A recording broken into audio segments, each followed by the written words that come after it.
The term co-parenting is taken so lightly in this generation. Like, I'm sorry, some of y'all, I don't understand you, and we'll never understand each other. Do you hear me? Don't get mad at me. I'm just here to make a couple things clear and get a couple things straight. You are not a co-parent if you just see your kids on the weekend. You are not a co-parent if all you think you got to do is pay child support. This is what co-parenting is. Co-parenting is when there's two parents and they're equally involved in their children's life / their activities. And those same two parents share the same responsibilities and obligations. Co-parenting is simply like, I drop him or her off and you just pick him or her up. Co-parenting is, I'll bring the game snacks this week, you just get them next week. Co-parenting is, hey, look, I might not be able to make it to that teacher conference. Pick up the slack for me, though. Co-parenting is like, look, she got an extra expense going on this month. Like, I took it last month, you got it this month. Listen, I don't care what nobody else got to say. If that other parent can't count on you like that, then you're not the co-parent. Nope. This is not up for debate. This trend that they got going on now of like just a weekend or this part-time, whatever they call it, is not parenting. Don't shoot the messenger, but if you ain't doing any of the things that I talked about, all you are doing is simply visiting your child, and you wrong. I'm not here to bash you, but I'm here to speak the truth. If this sounds like you, then there's really only one parent maintaining the child while you get them the little every other weekend, couple weekends out the month to do the fun, cool stuff.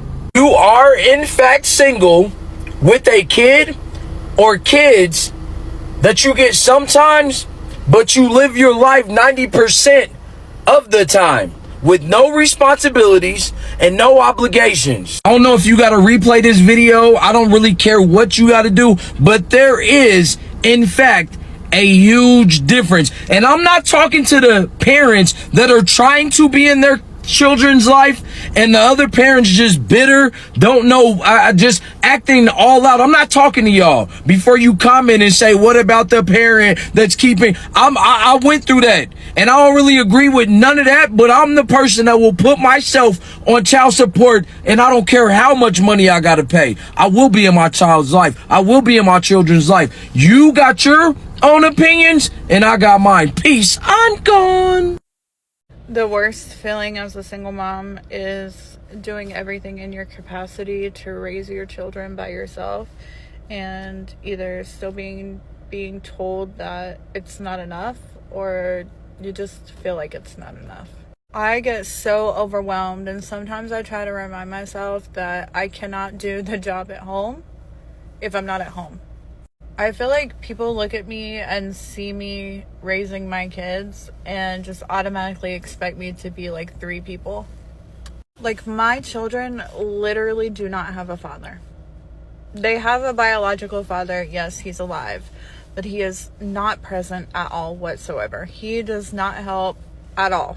He doesn't help with the decision making. He doesn't share the time. He doesn't share the pickups. He doesn't go to the doctor's appointments. He does nothing. I do it all by myself. And I also work a full-time job in a medical facility for a doctor. And I cannot tell you how hard it is to have to choose many days between a paycheck to put food on the table and to afford the things that my kids want and that they deserve, or to take the time off because a kid is sick or has to go to a doctor or needs to be here or needs to be there. I make so many sacrifices every day. I have to give up going and chaperoning my kids' field trips because I have to be at work to pay the bills. I don't get to stay home with my kids on digital learning days and help my kids educate themselves. When I'm not feeling good, I don't get to take the day off. And I have chronic illnesses, so when I get sick and I'm not able to just like lay down and recover, it takes me weeks, sometimes months to get better. And by the time I'm better, I'm sick again. I don't know, I guess sometimes I get tired of people looking at me like I'm this superwoman and like I got this and I'm expected to have it, and like I don't want to be superwoman. I'm tired. I hate the father of my kids. And not because I hate him because I'm bitter and like, oh, no, I hate him because he sucks as a dad. He has boys and he's missing out on their lives and he's not there for them. He doesn't have to do what I have to do every day or every other day or every other weekend. He doesn't have to do it at all. And it makes me resentful and yeah, I hate him. I'm bitching and complaining, but I'm still going to get up and do what I do every day for my kids, for myself. But just hoping that one day, like, I catch a break. Because I've been doing this for, like, 18 years and I'm tired. Happy Thursday. I am probably going to get shit on for this, but I get shit on for everything that I do in my life, so what does it matter? Because I don't care anymore. It is not talked about enough. It is definitely not talked about enough. The effect on your mental health that co-parenting in a bad relationship. You see all of these glorified stories and videos and families that have a great co-parenting relationship, and I praise them. You see them communicating and helping one another out, doing things together for the child, but you don't ever hear about how bad that sometimes it really can be. I am fed up. I am so fed up. I used to think that if I just did the next best thing, if I constantly, if I move into a better home, let me get a better job, let me try more, that things would get better. And I've come to realize that it doesn't actually matter what I do. I could become a doctor and make 6 figures and drive the nicest car and live in the nicest house, and it still wouldn't matter.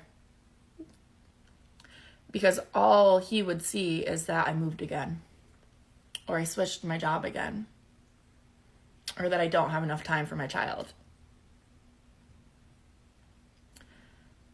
I'm fed up with constantly being talked at instead of talked to.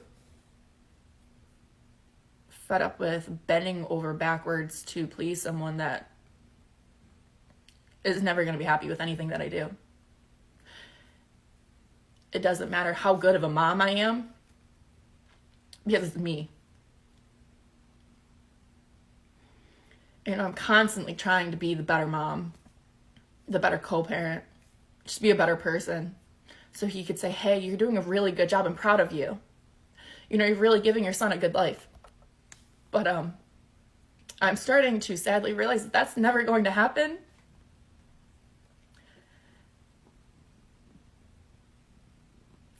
I'm at a loss, and I am reaching the point where I don't care anymore. Because he'll just keep pushing and pushing and pushing until I explode. And he'll never see his actions and the way he treats me is what causes me to explode. He'll just see the reaction. And then I'm crazy. And then I'm an unfit mother who really does take really good fucking care of her kid. So co-parenting is not all glorified as people make it out to be. It's fucking hard. Let's talk about the complexities of co-parenting in this day and age.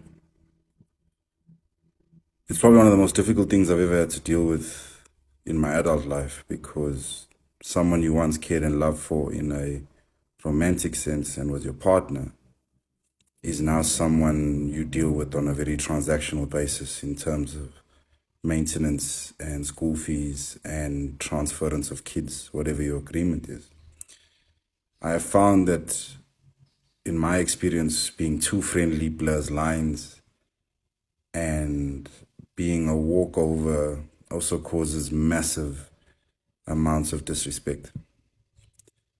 It was a very sad day for me when I discovered that the friend that I once had is no longer.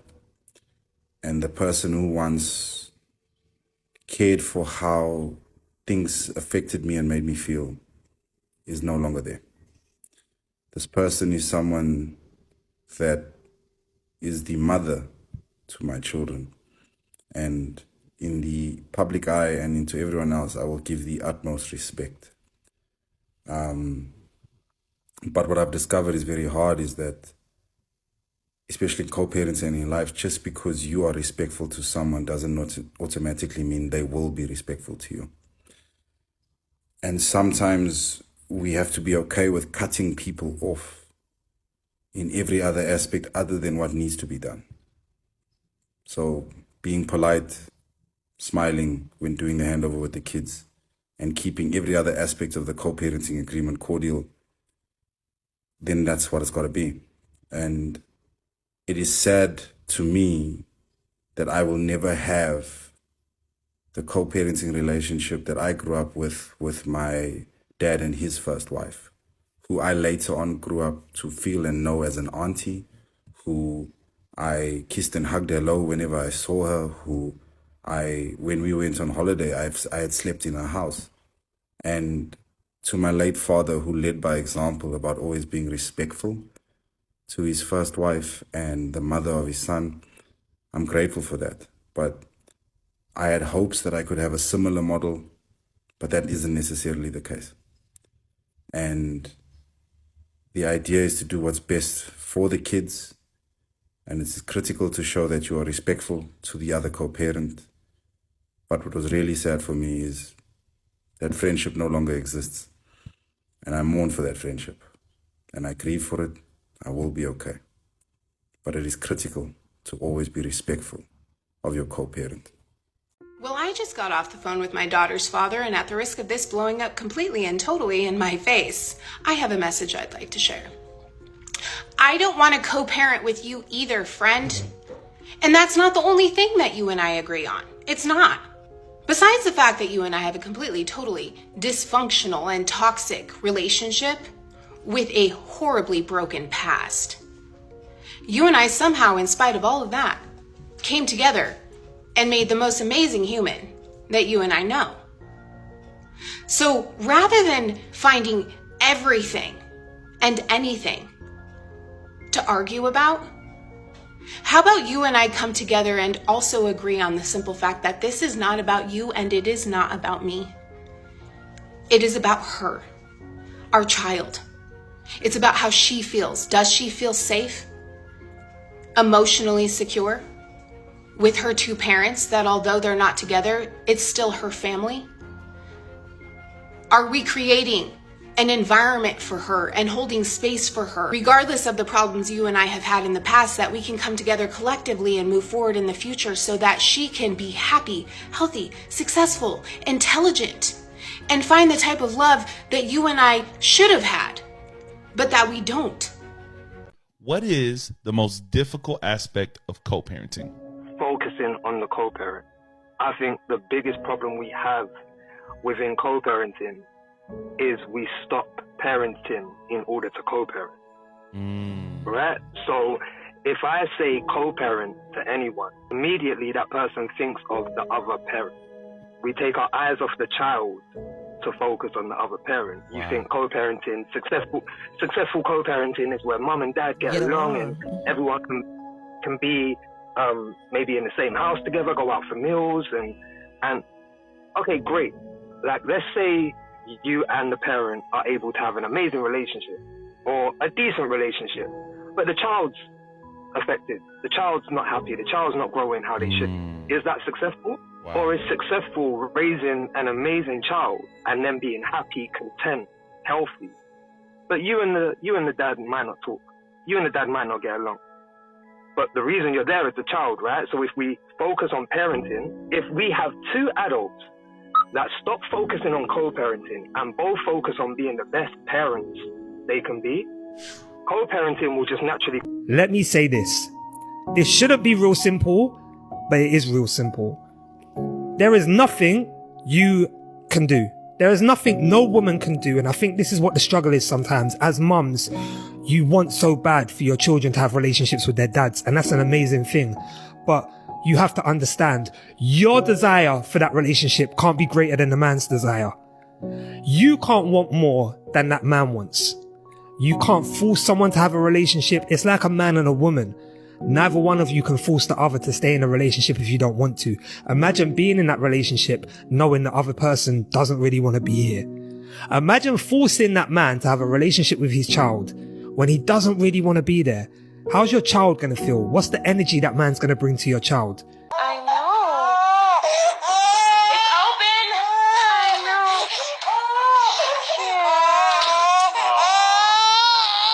Shy?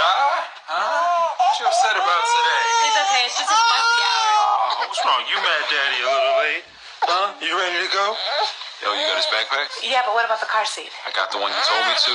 It's installed in the rental. We're good to go. It's okay. Hey, let me help you a second. Nah, I got it. Just let me have him. I can calm him down a little bit. Okay, I've only had him for 2 seconds.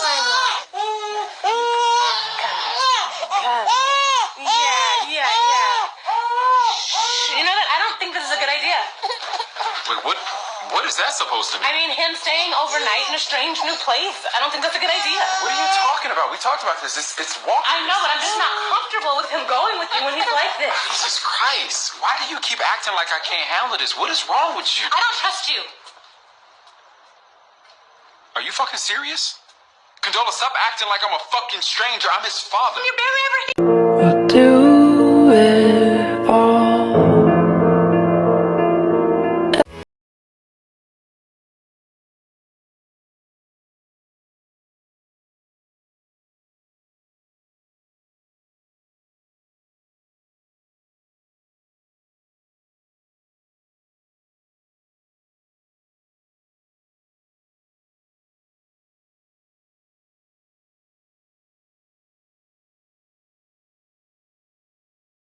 Parenting with a narcissist. This is one of the most challenging things that you could possibly do in this life, is learning to co-parent with a toxic, narcissistic, abusive person.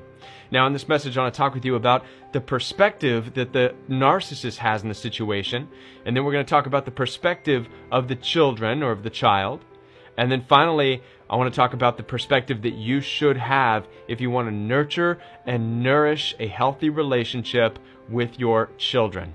First of all, let's talk about the narcissist perspective. Now, we know that toxic narcissists are in it to win it. And so they're going to throw everything at this game that they're playing with you. If you're going through a separation or a divorce, they're going to fight you tooth and nail for custody. They're going to fight you over how much money they should pay for child support or shouldn't pay for child support, rather. They're going to fight you on who has the better family or the bigger family or is more capable of raising and guiding the children. And in the process, they will demean you and devalue you and try to cut you down and make you feel like you are not a good parent or an adequate parent.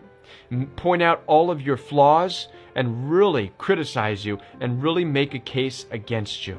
Now, you want to know the saddest part about all of this from the narcissist perspective is that nothing that they are doing is out of a genuine care or concern for the child. None of it is genuinely because they want what's best for the child. The only reason the narcissist is fighting you so hard and making this big scene and causing all this ruckus and creating all these issues is so that they simply do not lose. They are in competition mode, and the competition is against you. Narcissists cannot stand to think that they are not the best parent in the situation, because that's what narcissism is. They have to be the best in each and every and all situations. So their game they're playing is with you, and unfortunately, the child is a pawn in their game. Now, it's important for you to understand this principle, and you have to get this, because this is going to help you to understand the child's perspective, which we're going to talk about next. And it's also going to help you to understand better what your perspective should be. Now then, moving on to the child's perspective. Now, you may see the child react to the toxic narcissistic parent, oftentimes in a way that looks like it's favoring the toxic parent. Maybe a narcissistic co-parent will grab the child and say, "Come with me, we're leaving your mom, she's toxic," and blah, blah, blah. Or, "Come on, we're leaving your dad," and you would leave him alone, and as she calls you names or whatever. Right? Dragging the child, and the child's going to go. But the child doesn't understand. The child's simply responding, saying, "That's my mom, my dad, they want me to go." That's all that is. You owe both of these women an apology. First of all, it can be no interactions where you ever call either of these women who are your children's mother out of their name. And I don't care. Nope. I'm not even hearing it. You know how many times that my son's mother, when we were younger, would say something to me, and I knew that my son was watching me, and I would say, when she would say something, I would say, I understand you're angry right now, and I would love to talk to you when you calm down, because I'm not going to disrespect you, because I need my son to respect both of us. What I just did for you as a black man is modeled how to communicate so that the people in your life can have healthier relationships. And I appreciate that so much. Yeah, I'm glad you do. I'm glad you received it and I believe it. Thank you. Because this is not just about co-parenting, it's about communication. You got it? Let's talk 5 tips on co-parenting and communication with an unhealthy ex. Now, ideally, you wouldn't have to talk at all, but when you have children with an ex, some level of communication will likely always be necessary, or at least until they're out of the house. So, 1. Communicate through neutral and recorded mediums. Avoid phone calls. Instead, use email, text, or even co-parenting apps to keep things neutral and to have a record of all conversations. That record can actually be useful if you ever need to go to court down the road. 2. Avoid being drawn into conflict or any conversations about the past. You don't need to discuss past pains or who hurt who. Ignore any attempt that they make to pull you into conflict by avoiding these conversations. 3. Redirect all conversations to prioritize the children. Keep conversations short, so if they do attempt to engage you, redirect them to the only thing that matters by saying something like, "Let's focus and only talk about what's best for the kids." 4. Don't badmouth your ex to your children. It really doesn't matter what they say or do. This is harmful to your child's development, and it pulls them into this adversarial situation where they feel like they need to take sides. 5. Prioritize your own health and emotional energy. Dealing with these situations is draining, so seek the help of a qualified coach or therapist to ensure that you are able to manage and resolve your emotional stress. For better relationships, download our free guide. It may seem a little crazy, pretty baby, but I promise mama's gonna be alright. Now hush little